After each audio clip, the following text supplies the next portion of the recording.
Mga kaibigan, mga kababayan, mga mahilig sa kakaibang kwento ng katatakutan, ako si Baltasar at malugod ko kayong tinatanggap sa ating munting sulok ng misteryo at kababalaghan dito sa YouTube channel na Creepy Pinoy Stories.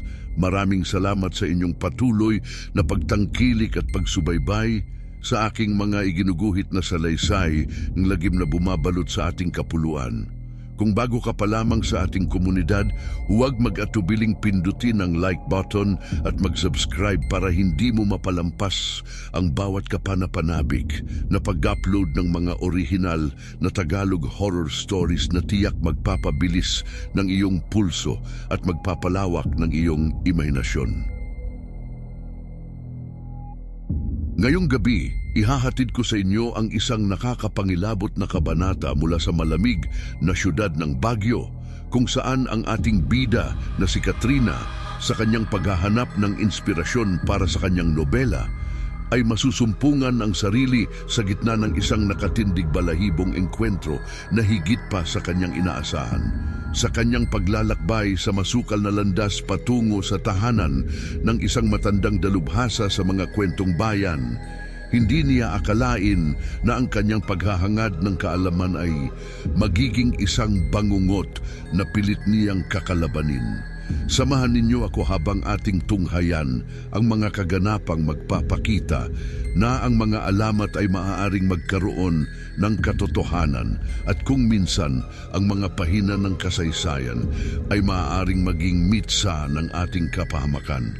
Tara na't pasukin ang madilim na yugto na pinamagatang ang sumpa ng aswang sa Baguio at alamin kung paano haharapin ni Katrina ang nakagigimbal na hamon na ito. Huwag bibitaw dahil ang kwentong ito ay magtuturo sa atin na ang bawat hakbang sa gubat ng misteryo ay maaaring humantong sa isang hindi inaasahang katapusan. Sa gitna ng malamig at maalinsangang hapon sa Baguio, si Katrina na may bitbit na mabigat na backpack at notepad ay tahimik na naglalakad sa kahabaan ng Session Road. Sa bawat hakbang, ramdam niya ang determinasyong makakuha ng bagong material para sa kanyang susunod na nobela. Ang kanyang mga mata puno ng pagnanasa sa isang kwentong magpapakilabot sa mambabasa ay naghahanap ng mga palatandaan patungo sa bahay ni Mang Rodel. Habang papalapit siya sa masukal na daan patungo sa tahanan ng dalubhasa sa mga kwentong bayan, isang kakaibang lamig ang bumalot sa kanya. Ito'y hindi pangkaraniwan kahit sa isang lugar na kilala sa malamig na klima. Pakiramdam ni Katrina, may mga matang nakamasid sa kanya mula sa dilim, nagmamatyag, nag-aabang. Sa pagkakataong tila nawawala na si Katrina sa masukal na daan, isang anino ang lumitaw mula sa kadiliman. Si Mang Rodel na may bitbit na gasera ay nagpakilala at nag-alok ng tulong. Ang kanyang mukha na sininagan ng liwanag ng gasera ay nagpapakita ng mga guhit ng panahon at karanasan sa mga kwentong bayan na kanyang binabalak ibahagi. Sa bakuran ni Mang Rodel na napapaligiran ng mga halamang gamot at mga antigo, nagsimula ang kanilang panayam. Ang malamlam na ilaw ng gasera ay nagbigay ng isang misteryosong atmosfera habang ang kaping barako ay kumukulo sa sinaunang palayok, nag-aanyaya ng mainit na usapan tungkol sa mga nakakakilabot na kwento. Sa kasagsagan ng kanilang usapan, ipinakita ni Mang Rodel kay Katrina ang kanyang peklat, isang malalim at kakaibang marka na tila kagat ng isang malaking hayop. Ang peklat na ito ay sinasabing tanda ng kanyang nakaraang laban sa isang aswang. Habang nagkukwento si Mang Rodel, ang mga anino sa paligid ay tila kumikilos at ang mga halamang gamot sa bakuran ay gumagalaw na parang may sariling buhay na lalong nagpapakaba kay Katrina. Napansin ni Katrina ang pagbabago sa ihip ng hangin at ang pag-iwas ni Mang Rodel sa ilang tanong. Ang kanyang mga mata ay paminsan-minsang tumitingin sa dilim na tila may hinahanap o inaasahan.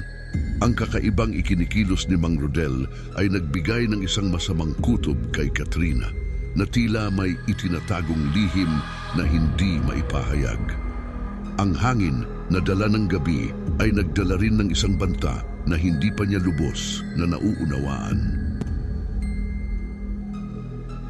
Ano ang lihim na itinatago ni Mang Rodel at paano ito magbabago sa kapalaran ni Katrina? Ang bawat saglit ay nagdadala ng mas malalim na misteryo at ang susunod na mga pangyayari ay tiyak na magtataas ng balahibo sa sinumang makarinig. Sa pagtayo ni Katrina upang magpaalam kay Mang Rodel, isang biglaang pagkahilo at panginginig ang bumalot sa kanyang katawan. Ang kanyang paningin ay nagdilim at bago pa man niya maipahayag ang kanyang pangangailangan ng tulong, siya ay bumagsak sa malamig na lupa at ang mundo sa kanyang paligid ay naglaho sa kawalan. Nang magmulat si Katrina, ang kanyang mata ay sinalubong ng madilim na silweta ng mga sanga ng isang lumang puno ng balete. Ang kanyang binti ay sumasakit at tila ayaw sumunod sa kanyang utos. Habang siya ay nakagapos at walang magawa, ang boses ni Mang Rodel ay pumuno sa katahimikan ng gabi, tila isang ritual ang kanyang binibigkas mula sa itaas ng puno. Ang mga salitang lumalabas sa kanyang bibig ay may bigat at kadiliman, at doon na inilahad ni Mang Rodel ang kanyang mapait na plano na gagamitin niya si Katrina bilang pain upang mahuli ang isang aswang, ang nilalang na nagtatago sa kagubatan ng Baguio. At sa ganitong paraan, mababayaran niya ang kanyang matagal ng utang na loob. Ang kanyang desperadong pakiusap ay tila musika sa tainga ni Mang Rodel, ngunit walang bakas ng awa sa kanyang mukha. Ang mga mata ni Katrina ay puno ng luha at takot habang siya ay nagmamakaawa. Ngunit si Mang Rodel ay tila bingi at manhid sa kanyang mga daing. Sa malayo, isang nakakakilabot na huni ang umalingaw-ngaw sa gubat at sa gitna ng kadiliman, ang mga mata ni Katrina ay sumalubong sa mga anino ng isang nilalang na may pakpak at matatalim na mga kuko na lumilipad palapit sa kanilang kinaroroonan.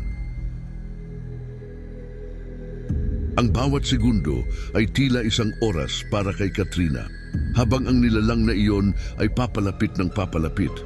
Ano kaya ang maaaring mangyari sa sandaling magtagpo ang aswang at ang biktima nito? Sa sandaling inatake ng aswang si Mang Rodel, si Katrina ay nagpumiglas ng buong lakas. "Tulong! Bitawan mo ako!" Sigaw niya, ngunit walang ibang tao sa paligid na makakarinig sa kanyang paghingi ng saklolo. Sa isang mapalad na iglap, ang mga gapos na yari sa baging ay napigtas at siya ay nakatakas mula sa puno ng balete. Ang kanyang mga paa ay mabilis na kumilos, dala ang bigat ng takot at kagustuhang mabuhay. "Katrina, tumakbo ka, huwag kang lumingon," sigaw ni Mang Rodel habang nakikipagbuno sa aswang. Si Katrina sa kanyang pagtakas ay nadapa at nasugatan, ngunit patuloy pa rin siyang tumakbo.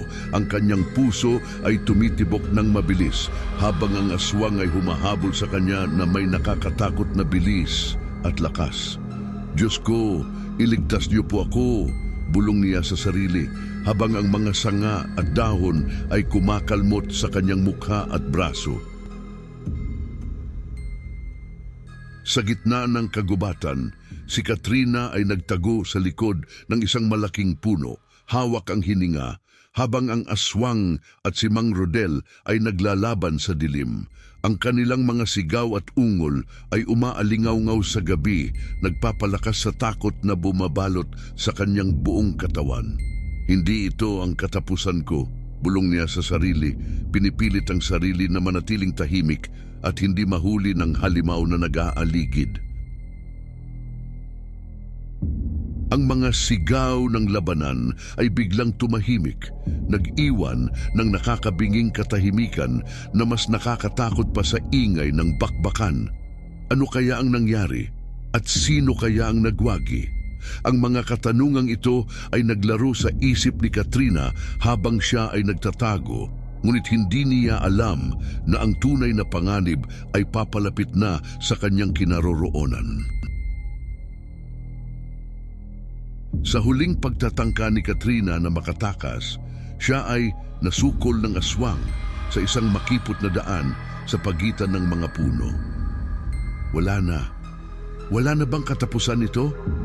Umiiyak na tanong ni Katrina sa sarili habang siya ay napapaligiran ng kadiliman.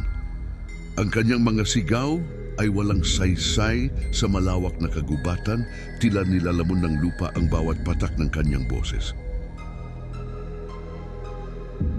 Sa harap ng aswang, si Katrina ay lumaban gamit ang kanyang natitirang lakas.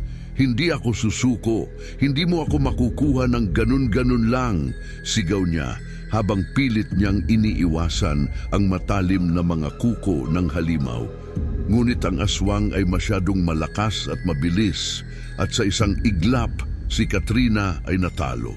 Ang kanyang paglaban ay naging walang saysay sa harap ng ganitong kadilimang nilalang.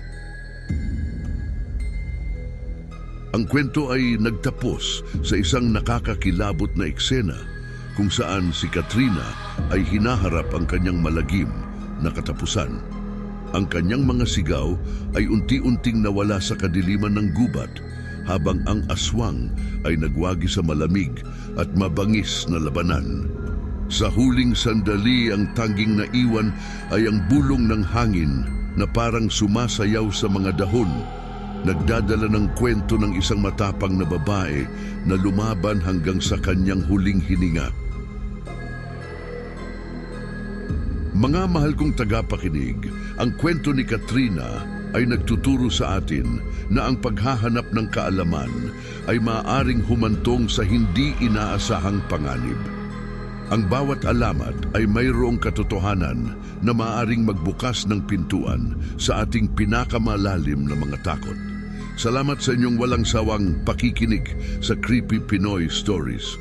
Huwag kalimutang pindutin ang like button, mag-subscribe at i-click ang notification bell para lagi kayong updated sa bawat kilabot na aking ihahandog.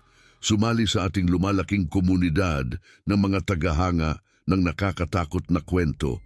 Hanggang sa muli mga kaibigan, mag-ingat at baka ang susunod na kwento ay tungkol na sa inyo. Abangan ang susunod na pag-upload at hindi ako makapaghintay na muling makasama kayo sa ating susunod na nakakapangilabot na episode. Magkita-kita tayo sa dilim mga kaibigan. Paalam for now.